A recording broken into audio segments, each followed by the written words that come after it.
was based on agriculture, when cotton and sugarcane was king. But now, as you know, those times are long since past. Thankfully, places like Nottoway have been preserved as repositories of the heritage of the Old South. But now they stand locked in time, and time, believe me, has been a-changing. The New South is a totally different place. Hi, I'm Brock Yates, and I don't have to tell you that the New South is a booming economy, built down here in Louisiana around chemicals and natural gas, and in some ways the automobile. In fact, just up the road here in Baton Rouge, we've got one of the greatest drag races on the whole NHRA scene, the Cajun Nationals. For more on that, let's go to my pal, Steve Evans. Brock, in many ways, State Capitol Dragway relates more to that Old South than it does to new. You won't find a lot of concrete, glass, and steel out here. What you will find is a good, solid old country racetrack. And unlike a lot of those so-called super tracks that only open their gates once or twice a year, here at State Capitol Dragway, they run all year long. Guys and gals coming off the street with their hot rods, drag racing in a safe and organized manner. But once a year, as they have for 11 summers, the National Hot Rod Association comes to town with their traveling acceleration show. And their crack team installs all the latest in electronic gear and puts on as good a professional drag race as you'll find anywhere in the country in front of a very devoted crowd. And as maybe you've seen before, we can always count on the Cajun Nationals for incredible action. Absolutely, Steve, and they started off with a bang earlier today in first round top fuel action.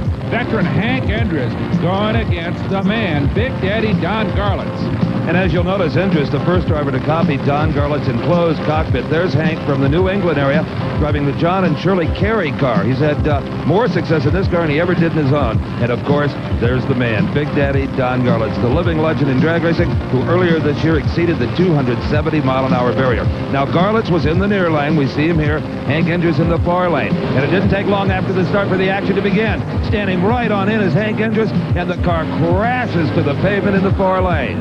Garlits goes on to win at 560, 254 miles per hour. But the big excitement on the run was Endres. And look at this. He's going to head for the alignment shop with that one, Steve. Just smashed the front axles when he came down off that wheel stand. Absolutely, suffering some severe toe-in. Now watch the far lane. Now that is Endres, an early advantage. He is actually ahead of Garlits. Suddenly, as the front end starts to rise, the car gets lighter and lighter on the front. Now the air gets under the belly pan of that car and just holds it up there at a very high attitude. A good job of driving in many ways. Well, Steve, over the years, some of the top fuel cars have gotten away from wheelie bars. The funny cars and the top alcohol cars still carry them. Hank didn't have wheelie bars, and that contributed to that launch he had there. I wonder if some of the guys watching in the pits say, maybe we ought to put him back on again. I wouldn't be surprised. This was also in round number 1 earlier today. Dan Pastorini in the far lane, who won the last event on the circuit, the Southern Nationals in Atlanta, Georgia, of course, the former NFL great. And he was up against Shirley Muldowney, whose comeback this year has not been quite as smooth as she would have liked. In fact, she has gone winless so far.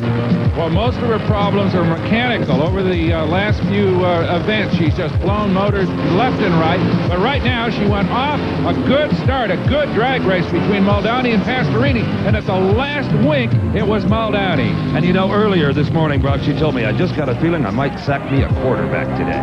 5:57 for Shirley Muldowney, so that'll put her into the second round. Let's look at it again.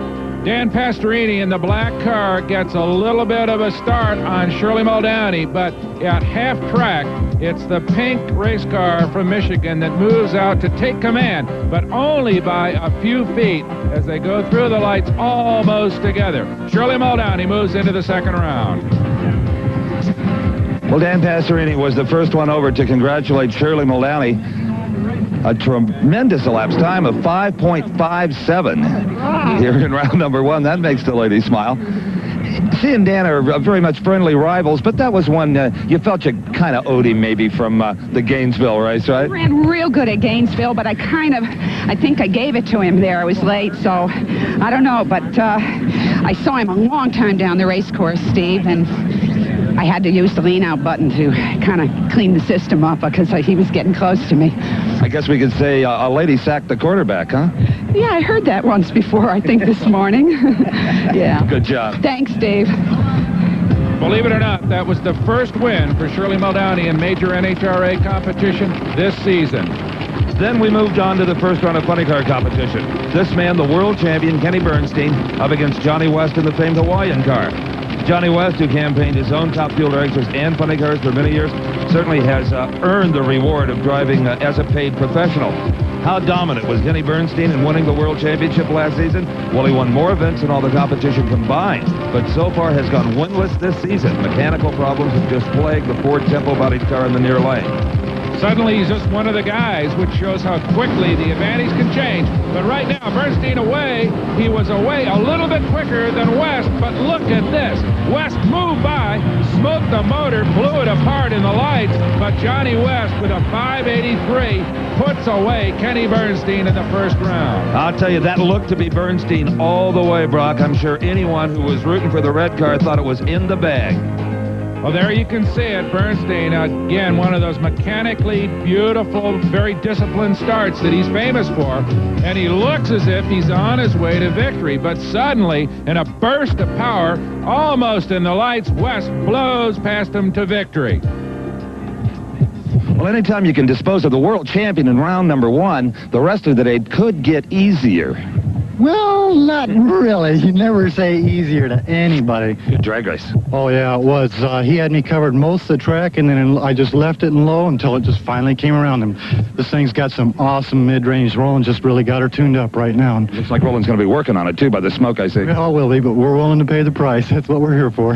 Nice drive. Thank you, Steve.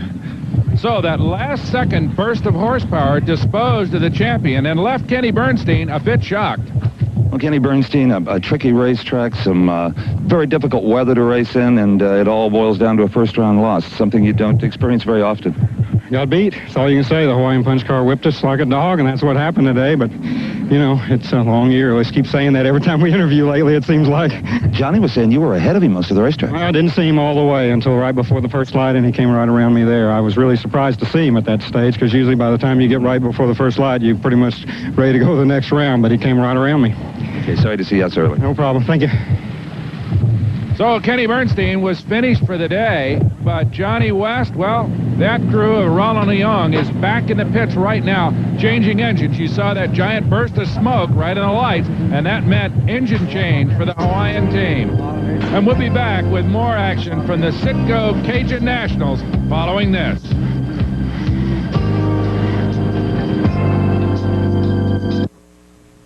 American Sports Cavalcade. The sugarcane planter. It derives its name from the demand that Randolph made that there be no knots in the wood used to construct the house. When the workmen came upon a board with a knot in it, they threw it aside, saying, "Not away." But the crowd at State Capitol Dragway, Brock Yates, is saying, "Fire away." Absolutely no wood here, just all aluminum and magnesium and exotic metals as Gary Beck gets ready to move in for second round action here at the Citgo Cajun National. Well, here's a couple of real drag racing veterans. Joe Amato will be his opponent in the far lane, and of course Gary Beck. Both have earned world championships in their career. In fact, Beck has too. But both of them also learned how tough it is to defend those titles. When Beck won it in '83, Amato dominated in '84. Then Garlits came back and took it away from Amato in '85. It's really hard to repeat those world titles in this class. Now notice, Steve, that Joe Amato is also carrying a windscreen as begun by Big Daddy Don Garlits earlier this year. We saw Hank Endries carrying one, and more movement towards streamlining is beginning to come into the top fuel class. And also, the cockpit is far more comfortable with that canopy, Brock. The noise is less, the wind blast is reduced, and there's a certain safety factor there. It could deflect some flying parts. Gary Beck from Hemet, California, sporting a new growth of beard there, maybe until he wins his next NHRA event. Joe Amato, well, he's still clean-shaven from Pennsylvania, the operator of a very large auto parts distributing firm, and that's his wife, Jerry, backing him up after the burnout. So it was Joe Amato who originated the very tall rear wing that you see on his car, but now he's also carrying the windscreen that Big Daddy Don Garlits developed. So slowly we're seeing an evolution in drag racing where the top fuel cars becoming more and more useful as far as aerodynamics are concerned. Well, I would rate this race, Brock, a toss-up because both of these drivers have been struggling a little trying to find the proper mechanical combination. A lot of changes have been made to Joe Amato's car since the last race. The engine is much further back for more traction. Let's see what happens. Good start by both drivers. String straight right down the drag strip and a close race. It's Gary Beck by inches in the lights. Gary Beck moves in at a 568, 245 miles an hour, but you cannot have a whole lot closer race in top fuel competition. Let's take another look. Gary Beck's reaction time better by just a few thousandths of a second. For all intents and purposes, an even start and an even drag race all the way through the quarter mile. But here comes Gary Beck in a last-second charge to take the victory by a matter of only 3 feet. Well, Gary Beck gets a semifinal round berth with a 568. Slowed down just a little bit. Yeah, a little bit, Steve. We're just, you know, trying to keep our horsepower up. You know, very tricky weather here, but we're working on it. I'm pleased with that, ET. It's all right. Good place to kind of hang in there. And a nice leave, too. You had a couple of hundreds of seconds in the bank when you left the line. Well, that's good. Joe's hard to beat. You need everything you can get. Did you get off the throttle a little early? It only ran 245. I say only, but that's slow by today's standards. Well, this car is not notorious for its high speeds, but I went into about the ET light. See you in the semis. Thanks a lot. So Gary Beck moves on after one of the closest drag races you'll ever see. Joe, I know you've made a lot of changes to that car. Moving the motor back for more traction may take a little time to get it sorted out. Yeah, see, the car isn't leaving the line. We need to get the 60-foot times better and get it to leave. So it's just once you make changes like that, you have to work at everything to get it all working in a combination. That's what separates the men from the boys. You know, you got to keep going ahead, though. You can't ever look back. I love the new canopy, a Paisan under glass. Yeah, that's a neat saying. We'll have to match up with what the Big has on his saying. Okay, see you down the road. Okay, thank you. Joe, of course, referring to Big Daddy Don Garlits, whose canopy says rat under glass. Memories of the old days when they called him the Swamp Rat. Boy, look at this car, Brock. Is that a zoomy-looking machine? Gary Ormsby's Streamliner from Northern California. The car had some problems debuting earlier this year with a blower explosion, then some personnel changes. But I'll tell you, it has all come together here at Baton Rouge. The #1 qualifier is Ormsby. Almost an Indy car in drag racing configuration. Gary Ormsby, car dealer from Northern California, as you said. An excellent drag racer. He's going against Jody Smart, a real veteran. Moved away into the funny cars briefly, but now back in top fuel competition. And this is the second car owned by John Kerry, whose first machine went out in that giant wheel stand with driver Hank Indris. Jody Smart very comfortable in that car in the far lane. He should be. He sold it to Kerry about 3 years ago. It's got a lot of runs on it. There's Gary Ormsby now teamed up with a new crew chief, Bob Brandt, who runs to Don Perdome to so many World Funny Car titles. And boy, I'll tell you, they are flying here today and have to rate as a favorite right now. There is Jody Smart in the Kerry car and that Streamliner with those distinctive wheel pods protecting the rear wheels and giving it all that aerodynamic push. And look at this. Jody Smart whole shots Ormsby, but Gary uses big power to go on to victory. And Brock, I wonder if Gary Ormsby just doesn't have so much confidence he wasn't about to push those lights. He felt he could let Smart get away just a little bit. Ormsby not wanting to take any chances of red lighting there. So there you see it again. Jody Smart on the right side goes out first, a visibly quicker start. But the advantage is short-lived, to say the least. There goes Gary Ormsby with that beautiful Streamliner, just driving past Jody on to a relatively easy victory. So it looks as if the teething problems that plagued Ormsby's car earlier in the season are finally over. Well, finally, Gary Ormsby's Streamliner is starting to demonstrate its potential. And Gary, a beautiful, smooth, near perfect 552. Yeah, it felt real smooth. You know, it was a nice, easy pass. Even better than the first round. Addition of Bob Brandt couldn't hurt, right? No, he's doing super for me. I'm real pleased with him. Everybody. The car doesn't appear to be shaking like it did before. It's just working. No, this combination, Steve, is real simple, and it's working. I mean, it's just like driving a regular car on the street. See you in the semis. So that's the understatement of the day, as Gary describes driving a 3,000 horsepower top fueler like a street car. We'll be back with more of the Citgo Cajun Nationals. When the giant Nottoway plantation was built over 100 years ago, nothing but hand tools were used. You wonder what those men would think of today at the Cajun Nationals, where the computer is now king. The fans in the stands must think that NHRA's chief announcer, Bernie Partridge, is a walking, talking encyclopedia of drag racing. Well, he is a very knowledgeable guy, but he's getting a lot of help these days from NHRA's new CompuLink computer system. Now, stored in this computer is the information on thousands of NHRA drag racers, both sportsmen and professionals. Their numbers are entered for the proper lane, and on the screen is displayed their name, where they're from, the kind of car they drive, the races they've won, their occupation, just about everything that Bernie would want to know. But more importantly, at the bottom of the screen, when the cars cross the finish line, up comes the winner, what he turned, both speed and elapsed time, his reaction time, also all of that information on the loser. So Bernie, by just sitting on a single stool, he was able to communicate with the crowd just about everything they could possibly want to know. And right now, they want to know whether Shirley Muldowney can carry on with her one-race winning streak here at the Cajun Nationals as she gets ready to go against the veteran, Gene Snow. Now, Gene Snow, who debuted a new car earlier this year, has that machine back in the shop for some more aerodynamic work, and he'll be very upfront about it. He's copying a lot of things that Big Daddy Don Garlits has done. I would imagine as a lot of other race teams as well, Steve, as we've seen Gary Ormsby and Big Daddy Don Garlits lead the way with streamlining and aerodynamics, and you can be sure others are going to follow. And Brock, this may be the first time this year that Shirley Muldowney has sat in that car with a real feeling of confidence. Disposing of Dan Pastorini round one, the blower is staying on the car, everything is working right mechanically. She's got to feel good about it, and we may well again see that smile at the other end of the racetrack. As far as Gene Snow is concerned, he's seen it all. Drag racing in funny cars and top fuel competition over the years, and a very stable, very cool, very, very collected race driver. Never seems to get rattled, ever, in the starting line sequence or in the middle of the racetrack. Well, Gene Snow had one national event victory last year, the Fall Nationals in Phoenix, Arizona. And, of course, while Gene was out winning that race, Shirley Muldowney was going through more physical therapy. But she told me earlier, Brock, today that this race is the first time that she has experienced no pain whatsoever. She's feeling good, walking good, and just wants to win a race. Gene Snow is off the mark first. Gene Snow, the crafty old veteran with a big advantage, with his car moving around at the middle of the racetrack. But it is Gene Snow disposing of Shirley Muldowney. 572, 238 miles an hour, fairly modest speed there. As you can see, Gene Snow kind of took the long way around. He was away first. He really had the race pretty much in hand, but about half track, the car began to weave a little bit, and there was a moment there when it looked as if Gene might cross the center line and disqualify himself. But he got it all gathered up and moved on to a relatively easy victory as Shirley seemed to lose power at the far end of the racetrack. Gene Snow, the winner.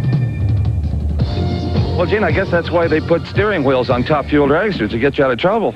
Yeah, it was a little bit crooked. I can't believe we still got ahead and got ahead of her. A 572. Is that all it was? Well, we've been running 570s all weekend. We're lucky to be here. Well, tell me about the drive. You were working in there.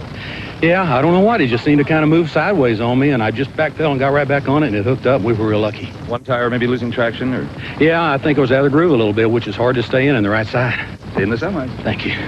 So Gene Snow drives his way into the semifinal round. And here is the last race of the second round. That's Big Daddy Don Garlits and that unique Streamliner that has revolutionized the sport this season. Against him, the upset-minded Dick LaHaye, a man who doesn't have the big financing, but has the big heart and the big desire. And now let's go to Steve, who's rounded up Shirley Muldowney. Well, for Shirley, this has really got to be a disappointment because the car performed flawlessly in qualifying and in first round. Shirley, what happened? Big disappointment, Steve. I think it smoked the tires. It shook pretty bad, so we'll see. When it shakes, it loses traction. You lose. Simple as that. Did you see Gene all over the racetrack from where you were? No, I didn't see him. Initially, I thought my car made a better move, and it just got out there and did nasty things, so we'll see. Sorry to see you out so soon. I'm sorry, too. Next week. Well, there will always be a next week for the three-time world champion, one of the greats in this sport. As we watch Big Daddy Don Garlits get set to go, he has had a series of tire problems with his revolutionary car. Earlier, I had a chance to look at his latest solution. You remember the Gator Nationals when Don Garlits appeared with his revolutionary front end, the Streamliner that carried him to victory. But remember, he had some tire problems. The 13.5-inch spun aluminum wheels kept throwing treads. Don returned to the Southern Nationals with a different setup, a polyurethane strip on the wheels. It worked a little bit better, but he still wasn't happy. Now here at the Cajun Nationals, he's come with what he thinks is the real solution. These are aircraft tires, actually nose wheels off an aircraft, that have been tested up to 317 miles an hour without failure. They're 505 Goodyear airplane wheels, work perfectly for this particular setup, and Garlits is very, very pleased. Actually, the same OD, the outside diameter of the wheel is still 13.5 inches, so it fits underneath his streamlined nose, just like the old ones. But the stability, and more importantly, Don says the soft ride that he gets with these relatively low-pressure tires helps handling. So Garlits, ever vigilant, ever leading the way, is on his way to yet another breakthrough in the sport. But I'll guarantee you one thing. This is only the beginning. Stick around. There's more in store. The diameter of those specially made front wheels, about what you'd find on a kid's go-kart. Well, there is Kim LaHaye, crew chief for her dad, Dick LaHaye, a gal with an awful lot of ability and becoming very popular with the fans. We always talk about Dick LaHaye, the Buckstown independent racer. Well, he's run the second quickest elapsed time in history at 5.40 seconds. He sure has. And this man, of course, the top speed record holder at over 270 miles an hour. So, a man who is just so good at the lights, Dick LaHaye, an upset-minded man, against what has to be the favorite here in this event. And Don Garlits also brought the defending champion. It's a very hot, muggy day. Garlits knows how to race in these kind of conditions. Of course, being from Florida, it is LaHaye out first. It is LaHaye with the advantage. But Don Garlits, maybe it was the aerodynamics that pulled him through. Don Garlits, once it goes into the semis at 5:49, a very good number on this racetrack. Absolutely, 258 miles an hour.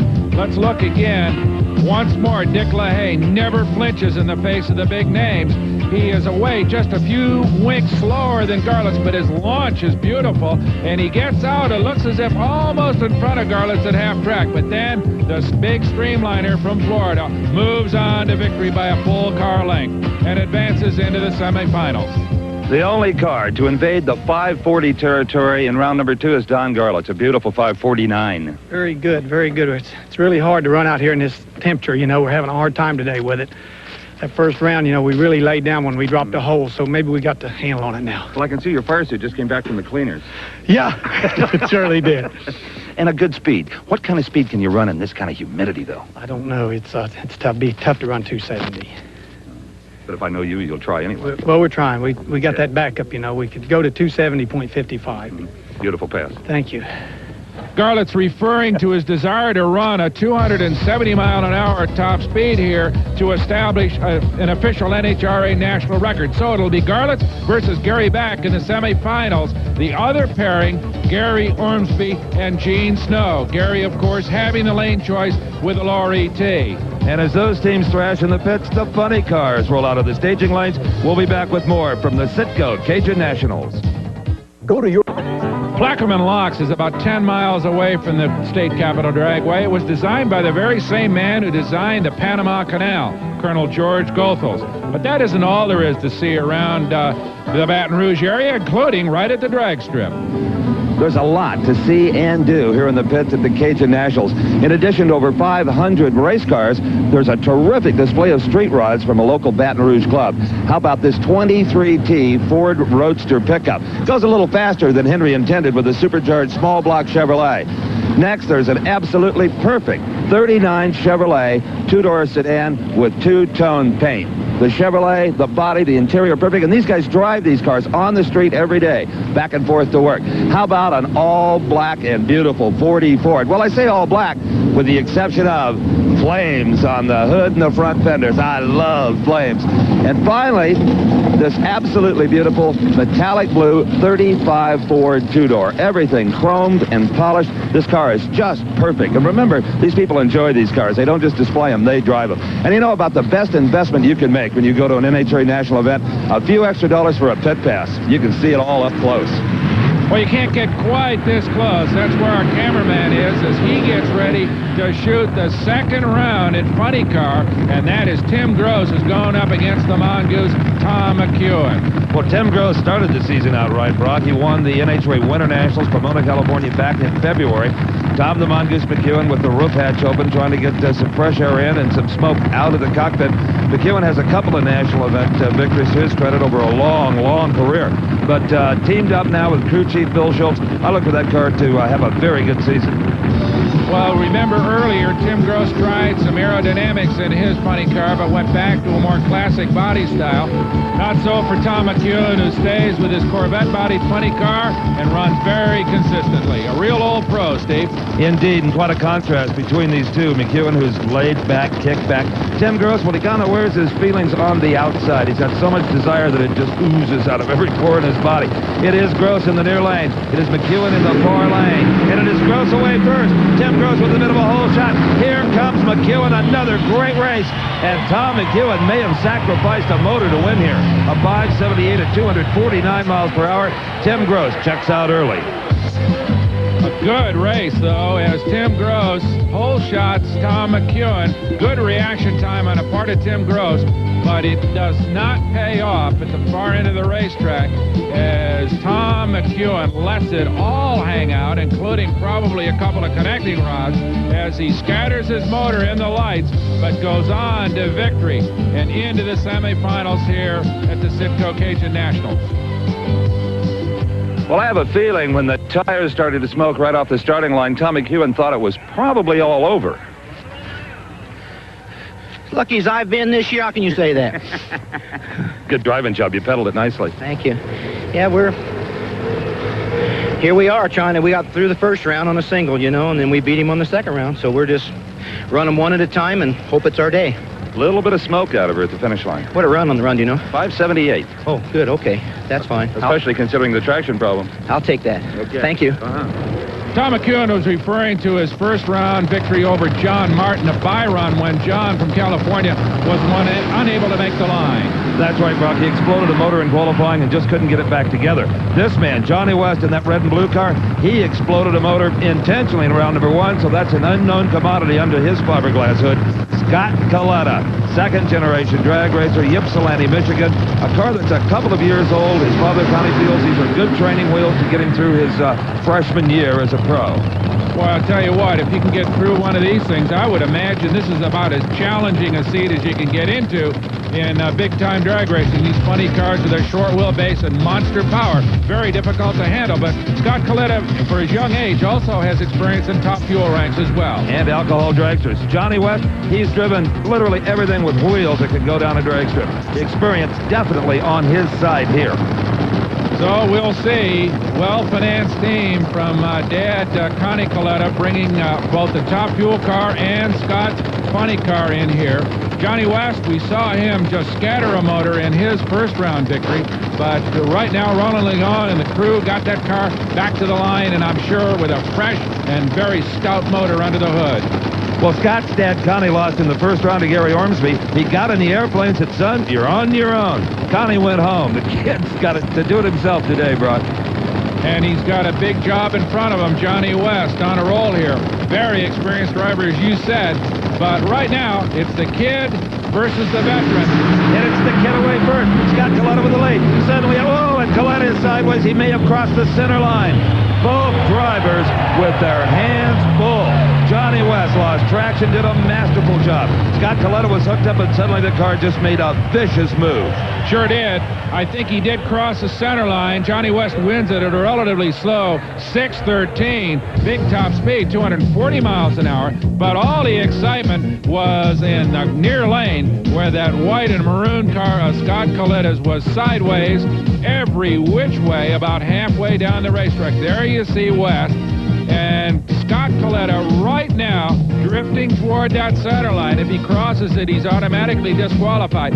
But apparently he does not cross the line, but overcorrects and then moves perilously close to the steel guardrail. One more twitch of the car, but by now it's all over. And Johnny West moves into the semifinals. Thank you, Scott. Good race. Well, Johnny West will be thrilled to know he's going to the semis, but the elapsed time off, 6:13. Well, we're a little bit scary about the track. We're trying to build a hell of a lot of power here, and we made a transmission change, and apparently that wasn't enough, so now we got to try and curb the power even more. We'll probably get it down there. We'll do all right. Did you see Scott Coletta running his slalom course in the other lane? Yeah, everybody gets out on us in low gear, but after this thing starts getting into mid-range, nobody outruns us there, and I just hung with her, and he finally disappeared, and that was the end of that deal. No concern he might be coming on your side of the racetrack? No, Scott's plenty safe. I know him. I don't have any worries about him at all. Okay, nice job. Thank you, Steve. So Johnny West moves on here at the Citgo Cajun Nationals as we watch the crew of Gary Beck getting ready for his run against the King, Big Daddy Don Garlits. There'll be more top fuel and funny car action after this. Louisiana State University in Baton Rouge was established in 1860. Currently has 30,000 students enrolled. The building we see here is the LSU Memorial Tower, commemorating World War I soldiers. Well, about 30 miles away at State Capitol Dragway, there's a veteran of another kind. The Candies and Hughes Funny Car, the hometown favorite, driven by Mark Oswald. I'm Steve Evans, along with Brock Yates. The action continues here at the Citgo Cajun Nationals. Well, Steve, it'll be round 2 competition with John Force versus Mark Oswald. As you said, the hometown favorite, the Candies and Hughes team just down the road here in Houma, Louisiana. Of course, John Force from California in here as the low qualifier of the event. So this could be a good one. A lot of desire, of course, on the part of Candies and Hughes to show up well here after some pretty dismal seasons. Well, John Force's consistency this year could finally lead to his first big win. Mark Oswald, of course, has won a World Championship, but then kind of fell on hard times. Earlier, Brock talked to the car owner, Paul Candies, about the last couple of seasons. Paul, last year was not a great season for Candies and Hughes, and now back with the home fans here in Baton Rouge, it must add extra incentive to really perform. Oh, yeah, we had a really off year last year at the beginning of the year. At the end of the year, we kind of got our stuff straightened around. The car ran pretty well. We found some problems with the car in mid-year, and by the time we decided what was wrong with it, we had crutched it around so many times on other things that we were really off base. So far this year, this new car has run really well. It's qualified well. We've had a little problem with it smoking the tires at times, and also a little problem with it keeping on the end of the racetrack as we did in Atlanta, but we seem to have found that problem, and I think we'll be in pretty good shape. But the extra home crowd incentive here is just, I think that's what we need to kind of spur us on. So my guys are ready to come here and do a good deal. Perfect. Well, good luck. I hope it works for you. Thanks.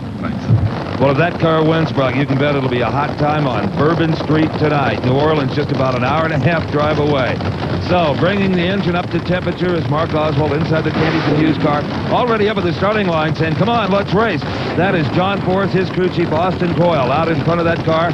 The man who wrenched Frank Hawley to 2 world championships in the famed Chi-Town Hustler. The OK sign goes to John Force. Austin feels the traction's good enough to hammer that pedal. Well, don't forget, though, John Force is in a lane that has caused some problems over the day, so it may be that Mark Oswald has the better of the 2 lanes, but we will find out right now. A good start by both drivers. It is Force losing traction. Oh, my. John Force drafts right in behind Mark Oswald. No harm, no foul. Oswald advances with a 584, 252 miles an hour. Well, that was a little too close for comfort, Brock. It sure was, as we watched the 2 cars launch almost together. Actually, Oswald with a little bit of an advantage, but John Force trying his best, but right here, the racetrack puts him away. Probably a slick spot, and he makes a dive toward the center line. That, of course, will put him out, and fortunately, he misses Mark Oswald. That could have been a serious collision, but Mark Oswald goes on to victory. Well, Mark Oswald keeps the hometown fans' hopes alive with a nice 584 win over John Force. Everything okay? Yeah, fine. It was a little loose. I almost crossed the center line down at the other end, but managed to hang on to it. He did cross the center line. He did. Well, I almost did. It was just whoever stayed in their own lane. It's real loose at the other end. Speaking of lanes, you had lane choice. The left would appear to maybe have a little edge. Yeah, that's one we took, and I think we'd stay in there if we can. I think we raced McEwen, though, and he's got lane choice next round. Okay, see you then. Thank you, Steve. And that lane choice could relegate Oswald to that dreaded lane that put out this man, John Force. Yeah, qualified low, stumbled a little bit first round, and now over the center line, John. It looked like it just a kind of a slow drift. No, it got loose. I had a lot of smoke in the cockpit, and he was out on me. I was chasing him. There was no way I could try to pedal it or do anything to correct her. I was just going to stay after and hope my luck held, and it just didn't. Is that a situation where the centrifugal clutch starts to come in? Yeah, we stretched her pretty good in low gear, and usually I don't go that far, but he was out on me, and we just had to stay with it, and we jumped this track and weather back and forth, and it just bit us. Well, you took home a few bonus dollars for low qualifier. A fine job there. Well, we're getting better. I'll say. So John Force's quest for a first NHRA victory continues as we get ready for more second round action. That will be Jim Head, the independent from Columbus, Ohio, who is so consistent, Steve Evans. In fact, he won this race a year ago, Brock Yates, and in the final round defeated Billy Meyer, who he will race again here. Of course, Head's tactic, which is well known, is to let the other man beat himself. Always consistent, always steady Jim Head. And Waco, Texas is Billy Meyer, not only a racer, but an entrepreneur. Earlier, Steve had that story. Billy Meyer's name will soon be on more than a race car. It'll be on a racetrack. Currently under construction on the south side of Dallas, Billy Meyer's Texas Motorplex.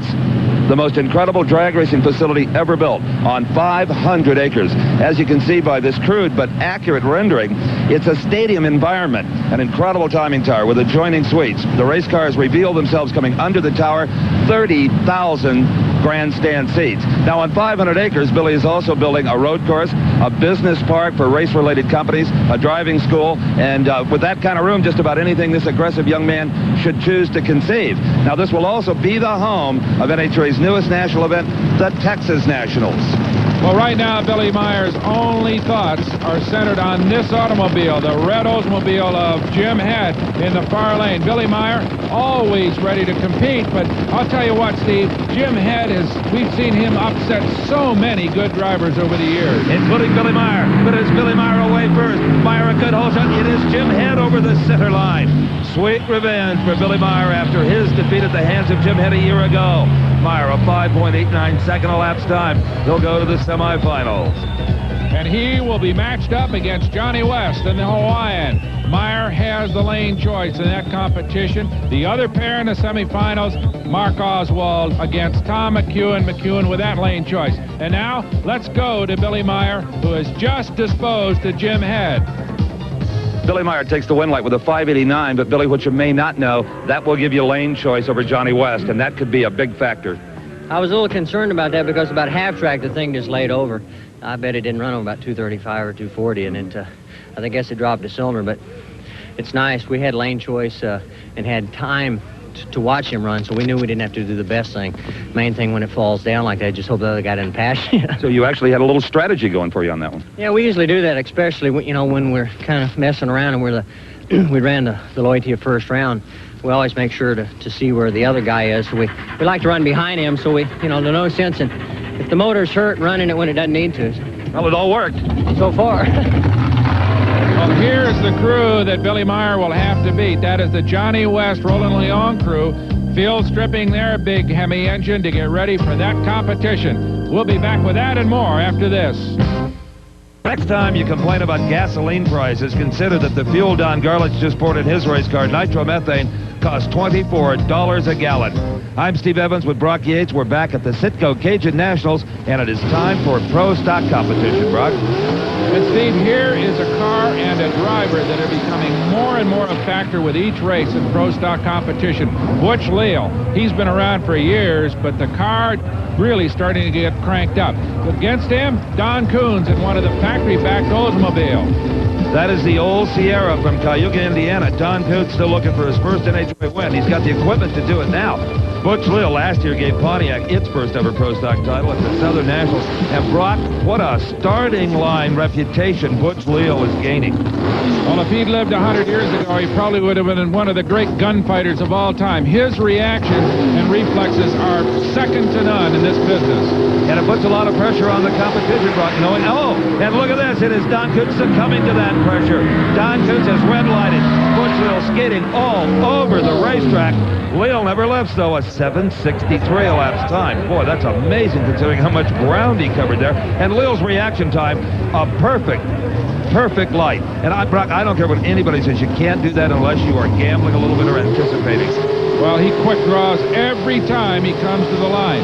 All right, the next pair, Warren Johnson in another Oldsmobile. That is one of the little Forenza model, even smaller than the car that Don Coons is driving. Warren Johnson kind of the lead man in this Oldsmobile Assault in pro stock, a real veteran, against Bruce Allen in the famed Rare Morrison automobile, a fine young driver from Michigan. Indeed, the Rare Morrison Camaro at the hands of the late Lee Shepard won many a world title. So you know the fans will be up for this. It's Oldsmobile versus Chevrolet. Bruce Allen for Chevrolet in the near lane.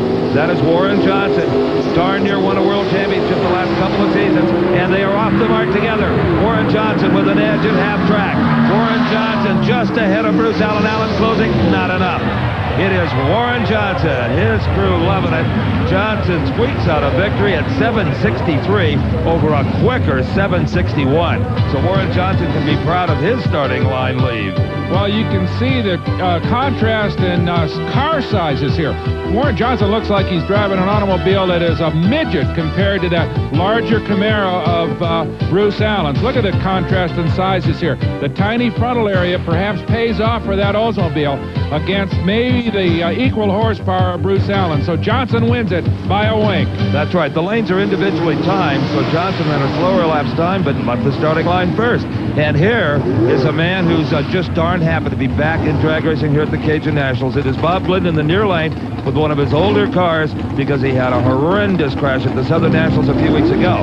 And he is racing the plumber from Atlanta, Georgia, Reed Wisnett, finally changing from the Chrysler Hemi Pro Stockers to the more competitive Chevrolet Camaro. Brock talked to Glidden about coming back after that crash. Bob, I know that it's an unpleasant subject, but the crash at the Southern Nationals is a reality for a professional race driver like yourself.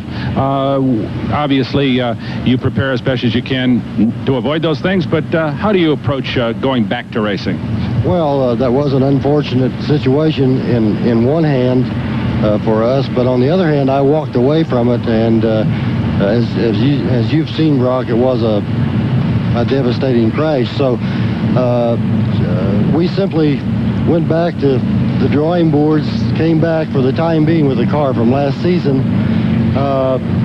We did make some changes to the car around the cage, around the driver area, because since the crash, I myself, or the whole team, is thinking a lot more about the safety end of it. And from there, we just go race. This is our profession. You know, if you had an accident or saw an accident on the way to work, it wouldn't stop you from going to work. So we are here, we're racing, and it might take us a race or two to get really back in good form, but we'll be back. Well, so far his form has been just fine. Didn't qualify quite as high as he's used to, but let's see what happens in round number 2. There is Reed Wisnett with the Camaro running the best elapsed times of his life. Beautiful, sleek black Chevrolet. In the near lane, of course, is the Ford Thunderbird of Bob Glidden, the 5-time world champion. It is Glidden away first. Bob Glidden with a whole shot, but suddenly the Camaro pulls out in front. It is Reed Wisnett. A little out of control, but still winning it. The win of Reed Wisnett's Pro Stock career. 7:69, 178 miles an hour, and a race, Brock, he will not soon forget. Absolutely, Steve. A great upset here against a man who, as we said earlier, is coming back from that big crash, running an older automobile that may not be dialed in quite the way he wants it, but nonetheless, we take nothing away from this victory by Reed Wisnett, who does a beautiful job holding off the 5-time world champion. Now look at how close this victory margin is. Literally decided by the electronic clocks. A 773 versus a 769 for Reed Wisnett. And a major upset in Pro Stock. Tell me about the race with Bob. Did you know you won? He wasn't sure. Yes, I knew I was out front, yeah. Maybe he was just wishful thinking, huh? Right, yeah. Good job, Reed. Thank you. Okay, on to more Pro Stock action with a couple of men that have come so close over the years but have not quite snatched the brass ring, Steve. Well, Brock, actually, there's only going to be one of those guys. Joe Lapone Jr. in the car built and wrenched by the famed Bill Grumpy Jenkins. He was scheduled to race Gordy Rivera of Tucson, Arizona. Rivera had some problems in round 1, couldn't get the engine repaired. But Joe does have an opponent. It's the timer in that timing tower. If he can run quicker than Warren Johnson's 763, he'll have lane choice in the semis over Johnson. Let's get the time as Joe Lapone goes across the line. He did it.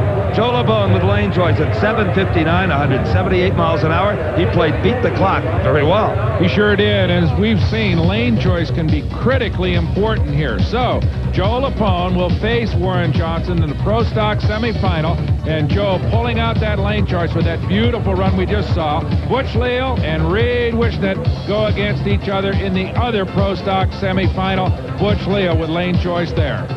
So, with a little lull in the action, Steve has made his way to the funny car pits. Well, Brock, we just stopped by to check up on the Tom McEwen pits, and just as we got here, they discovered that the crankshaft is hurt in this motor. They're going to have to go into the truck and get a brand new engine. But Bill Schultz, as he proved to us at Gainesville earlier this year, can put in a bullet that'll run even quicker. So they don't seem too concerned about that, other than, of course, the time and the labor required in all of this heat. But this is a dead player. Well, that's the reality of big-time drag racing. You got to be ready to change engines at the drop of a hat. This man, however, he's ready. Gary Ormsby. He'll be up in top fuel after this. Some extra work going on in the pit area of Mark Oswald. They do not have lane choice when they meet Tom McEwen. Everybody there, including the driver himself, trying to find that extra horsepower, right combination to get the horsepower to the pavement. But meanwhile, we are ready for the semifinals of Top Fuel here at the Citgo Cajun Nationals. That is the high-tech hot rod of Gary Ormsby in the near lane. What an exercise in carbon fiber and steel, Brock Yates. Well, there's an old versus new look right here, Steve. You can see Gene Snow, as you said earlier, in here with an older automobile while he revises his latest edition of a Streamliner. But right now, though, he's got to face Gary, who has the late stuff right now underneath him. So Gene Snow, I would say, at a definite disadvantage here. He is also, Brock, because he does not have lane choice.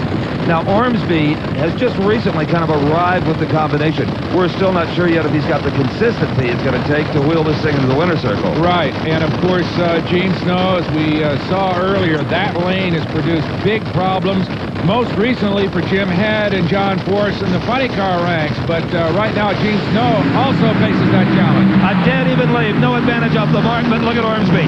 He is just going to outpower Gene Snow. Gary Ormsby will go to the final round at 5.55, 255 miles per hour. It will be his third final round appearance in NHRA competition. He has one victory to his credit. And up next, it will be Gary Beck, the world's quickest drag racer at 5.39 seconds, up against the crafty old man from Florida, Don Garlits, the world's fastest, at over 272 miles per hour.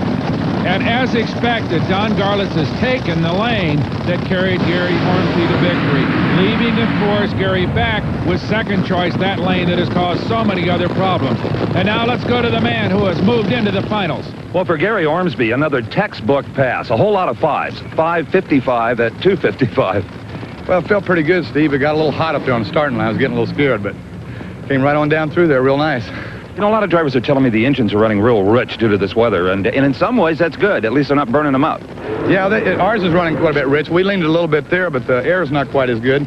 And as you can see, it's still in good shape. It's just a little overheated right now. Well, who would you like to race in the final, Don Garlits or Gary Beck? Well, I'd like to have either one. I'd rather race Garlits, I think. I'd like to beat that guy. Just for satisfaction? Yeah.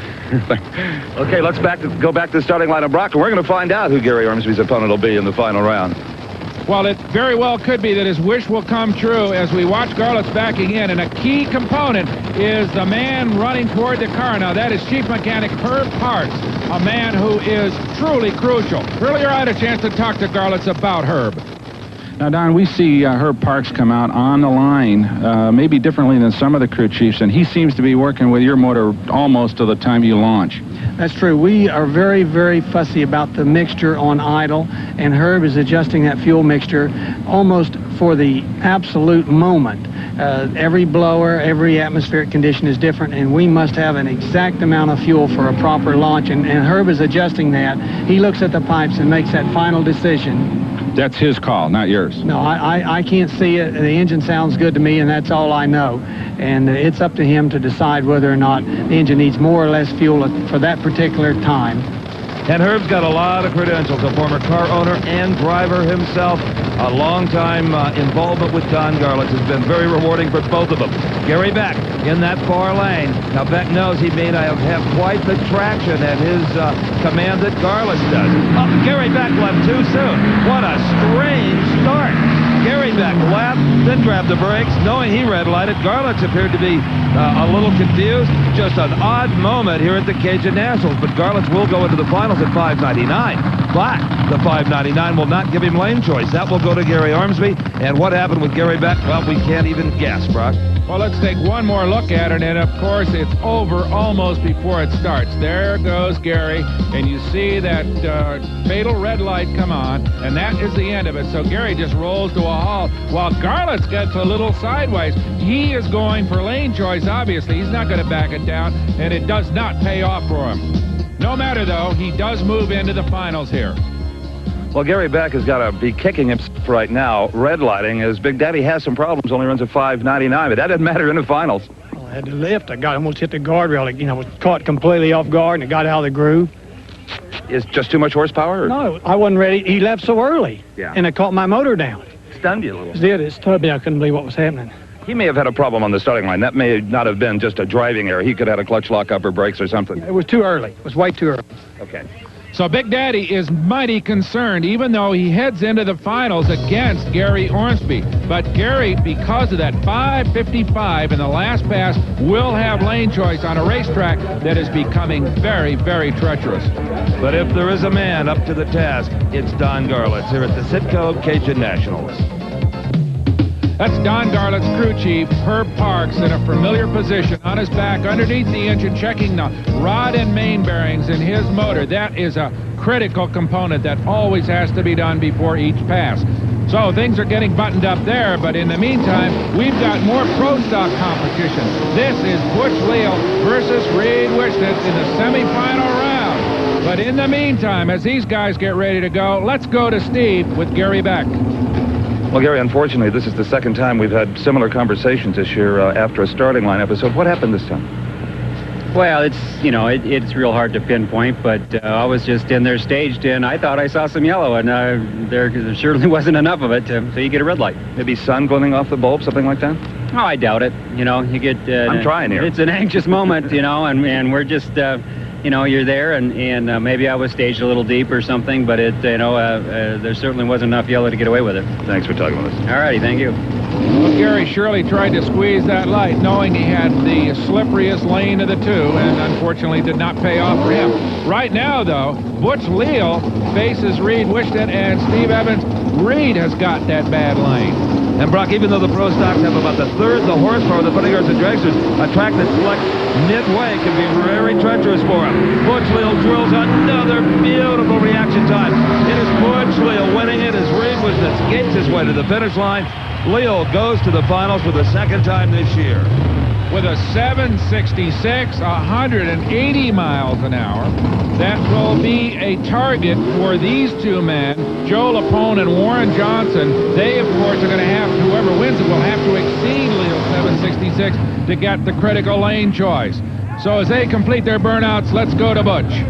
Well, for the second time this season, Butch Leal goes into the Pro Stock Final. Butch is 766. Happy with that? Well, no, I got out there and it smoked the tires in third real hard. I wondered what that was. Yeah, I seen the smoke come out. So what's going on here? And I could see it out of the corner of my eye, and it got a little crooked. And I said, well, at least I'm ahead of him here. And, you know, it's obvious it's slowing down because it's so hot. But everybody else is running good. I'm just seeing what happens on this round here. Okay, we'll watch with you. A whole lot at stake here, both lane choice and, of course, the victory and the chance to get into the final round. The little Forenza of Warren Johnson against the larger Camaro of Joe Lapone. An interesting matchup. And in the smaller car, Warren Johnson may have his hands full of that far lane. It is Warren Johnson away first as they leave wheels in the air. It is Warren Johnson ahead at half track. Warren Johnson by a car length defeats Joe Lapone, and in the so-called bad lane gets lane choice over Butch Leal in the final with a 760. Well, that was the drive of the day, really, in Pro Stock, Steve. He overcame a very slippery racetrack, drove a faultless quarter mile, really. As you see there, that is Warren Johnson, just about equal in terms of their reaction times, but it was Johnson who really overcame a lot of slickness right there. That's where everybody's been having trouble, right about half track, where everybody's been losing it in that lane, but not so for Warren Johnson as he goes on to a well-deserved victory over a very, very determined Joe Lapone. So there you have it. In Pro Stock, we have Warren Johnson and Butch Leal, and Warren Johnson pulls out lane choice with a beautiful drive at the very last second.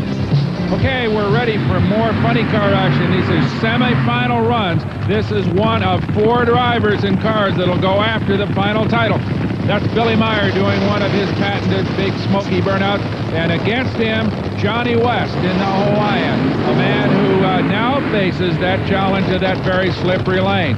So as they get ready to stage, let's go to Warren Johnson. Joe LaPone congratulating Warren Johnson. Warren, you go into the finals against Butch Leal. You will have lane choice. You ran a bit quicker. We changed the motor for that round. We put our original qualifying motor in and hoping we could equal at least our qualifying pace, even though conditions aren't quite as good. And the 60 is pretty close. Well, Butch said he was looking forward to racing the final. He said it's always good.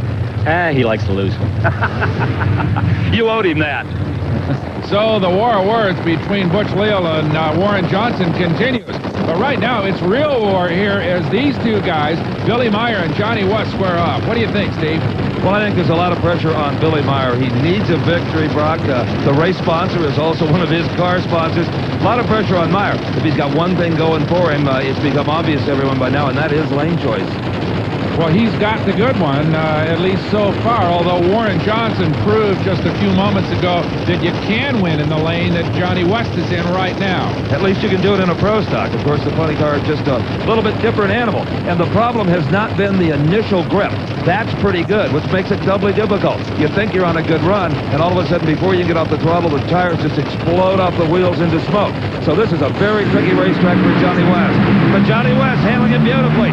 Johnny West pedals that car perfectly and darn near pulls it out.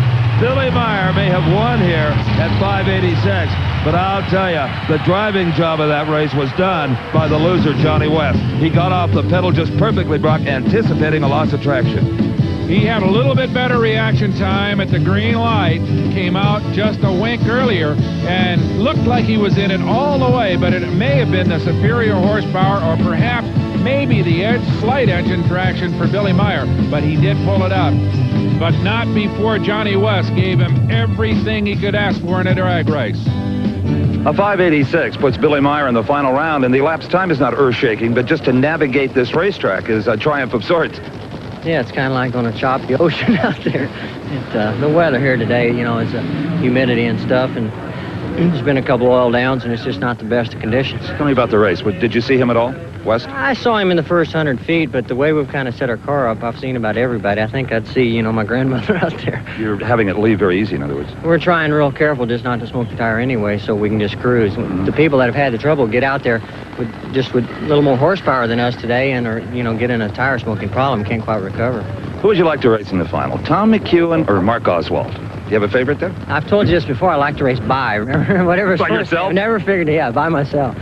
But I would say right now, McEwen changed motors. Candice has about as, I guess, the same record I have here. They've won quite a few times here, and so I guess I'd rather see McEwen in the final.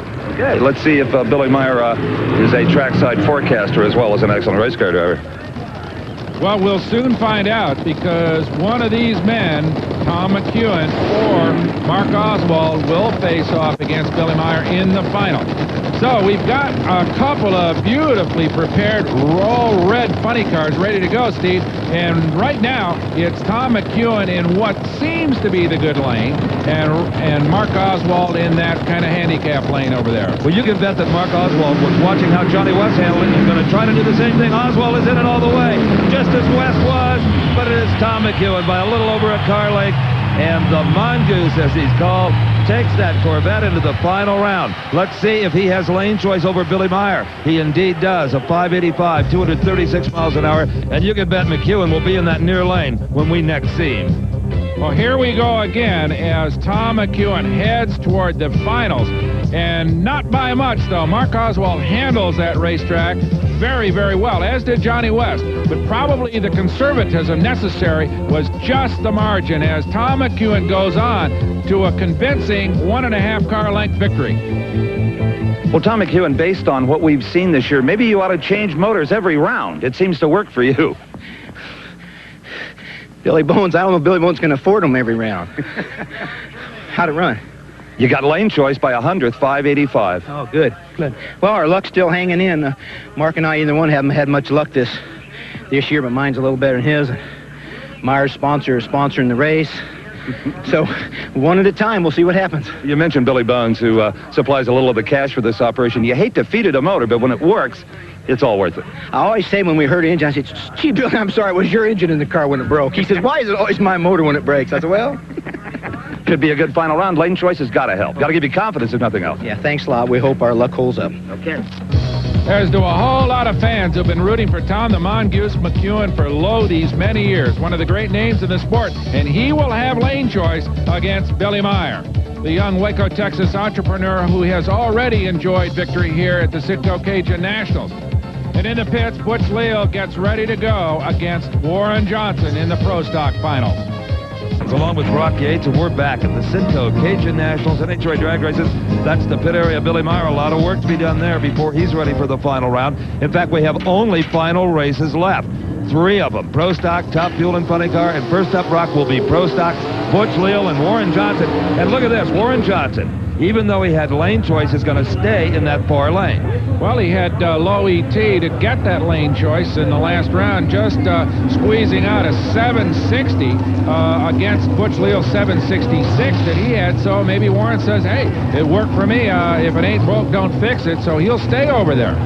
We've talked about the incredible reactions of Butch Leal, but he tends to push himself harder and harder as the race goes on. We saw earlier this year at the Gator Nationals. He was in the finals against Don Campanello, appeared to have a comfortable elapsed time edge over Campanello, but red-lighted. That's got to be going through Butch's mind now. He gave that one away, Brock. So he'll try to squeeze the light. That is his style, but hopefully he'll be able to get a green here as he goes against Warren Johnson, and it's a red light again for Leal, Steve.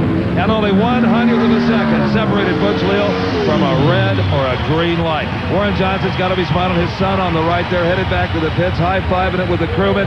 Warren Johnson wins the Citgo Cajun Nationals at 7.74 seconds. 172 miles an hour. He really eased it down the racetrack there. As we see, it was over almost before it started. There's the red light. So Butch Leal just coasts to a stop, giving it up and giving the race to this man, Warren Johnson. Oh, that was a rough one, Steve. I think the heat got Butch and I both. Man, he red-lighted, which I felt he would because, you know, he had a pretty good race up to this round. And he gets a little nervous in the final round. He's had a propensity for red-lighting, and he was so early. I saw his red light before I left. So I was probably a little bit late on the thing, and it shook real bad. So it's fortunate to have a red light because I would assume he would have probably laid on a pretty decent run. Well, a great job, Warren. Again, our congratulations. Well, that's one champion crown, Brock. What's up next?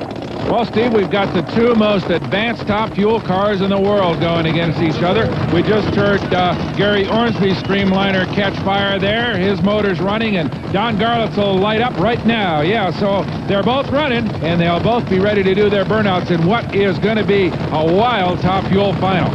Well, Brock, you have to give the racetrack advantage to Ormsby based on what we've seen today. But I think Garlits' experience more than evens that up. Well, he's been out looking at this racetrack, watching the other competitors run, and even though he's got that lane that may have a little bit of a hex on it at this point, you can be sure that Garlits has made the right kind of blower adjustments, the right kind of clutch adjustments, hopefully to compensate for that loss of traction. Some dark clouds gathering here as well. You know, Brock, Garlits did a harder burnout than he has all day. He's trying to do a little track grooming himself, lay down some hot, sticky rubber a little further down the racetrack than he might normally. Well, we've got an awful lot of humidity. It's really increased here as the day has gone on, and as you said earlier, Garlits, having grown up in this climate, may have a little bit of an edge on Gary and his crew in terms of adjusting for that humidity. Absolutely. And you heard Warren Johnson say Butch Leal has a tendency to get a little nervous in the finals. Well, I think Gary Ormsby has that same tendency. He has not been there nearly as many times as the man in that black car. And there's Herb Parks doing that fuel adjustment that Don told you about earlier, Brock. Right. As Garlits gets ready there, they button up that patented canopy of his that we're going to see probably on all the future top fuel cars. Gary running with an open cockpit, but that beautiful streamlined body shape. Between the 2 cars here, we are seeing the shape to come in all these automobiles. And maybe even in front wheels.